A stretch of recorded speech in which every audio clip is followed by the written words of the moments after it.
அனைவருக்கும் வணக்கம். Welcome to Jo's kitchen. இன்றைக்கி நம்ம ஜோஸ் கிச்சனில் ஒரு உருளைக்கிழங்கு மசாலா தான் பார்க்க போகிறோம்.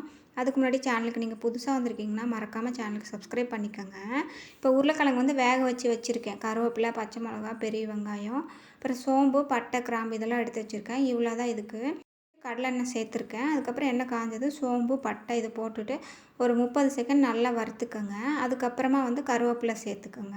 கருவேப்பிலை சேர்த்துட்டு அதுக்கப்புறம் பெரிய வெங்காயம் சேர்த்துக்கலாம். இதை வந்து நல்லா வதக்கிக்கோங்க. பொன்னிறமாக வதக்கணும் அப்படியெல்லாம் இல்லை, சும்மா அந்த கண்ணாடி பதம் வர வரைக்கும் வதக்கினா போதும். மீடியம் ஃப்ளேமில் வச்சு வதக்கிக்கோங்க. ஹை ஃப்ளேமில் வச்சிங்கன்னா சீக்கிரம் கரிஞ்சிரும்.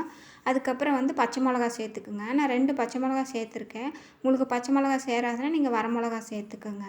சேர்த்துட்டு நல்லா வதக்கிக்கோங்க. ரொம்ப பொன்னிறமாக வர வேண்டியதில்லை. முன்னாடியே வந்து ஒரு செம்பளவு தண்ணி ஊற்றிருக்கேன். இந்தளவு தண்ணி ஊற்றிட்டோம்னா நம்ம 4 பேர் சாப்பிட்றதுக்கு சரியாக இருக்கும். அதுக்கப்புறம் கல்லுப்பும் கொஞ்சம் மஞ்சப்பொடி சேர்த்துருக்கேன். மஞ்சப்பொடி வந்து லைட்டாக சேர்த்தா போதும், ரொம்ப நிறையெல்லாம் வேண்டியதில்லை. சேர்த்து கலந்துவிடுங்க. கலந்துட்டு கொஞ்சமாக கொதி வர ஆரம்பிக்கும் போது உருளைக்கிழங்கு வந்து கொஞ்சம் மசிச்சுட்டு அது கூட சேர்த்துக்கோங்க. சேர்த்துட்டு கலந்து விடுங்க. கலந்து விட்டுட்டு தட்டு வச்சு மூடி கொதிக்க விடுங்க.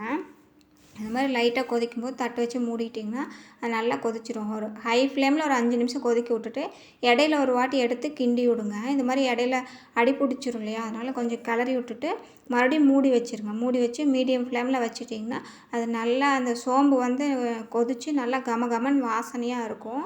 அந்த டைமில் தட்டை எடுத்துகிட்டு மறுபடியும் இந்த பருப்பு மத்து இருக்கு இல்லையா, அதை வச்சு இந்த கொஞ்சம் முழுசு முழுசாக இருக்கிற உருளைக்கிழங்கெல்லாம் இது மாதிரி மசிச்சு விடுங்க. மசிக்கும் போது பார்த்து மசிங்க, கீழே கமந்துற போது. இது மாதிரி மசிச்சுட்டு நல்லா கலந்துவிட்டு எடுத்துக்கோங்க.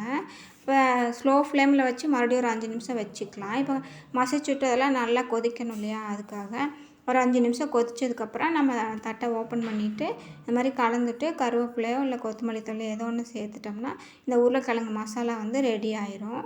இப்போ கொத்தமல்லி தழை சேர்த்துக்கலாம். சேர்த்துட்டு இதுக்கு வேறு எந்த மசாலாவும் இல்லை, இது மட்டும் போட்டாவே போதும். இந்த உருளைக்கிழங்கு மசாலா வந்து சாப்பிட்றதுக்கு நல்லா டேஸ்ட்டாக இருக்கும். இது கூட சப்பாத்தி, பூரி, ஊத்தாப்பம், இட்லி எல்லாத்துக்கூடையும் வச்சு சாப்பிட்லாம். டேஸ்ட் அட்டகாசமாக இருக்கும்.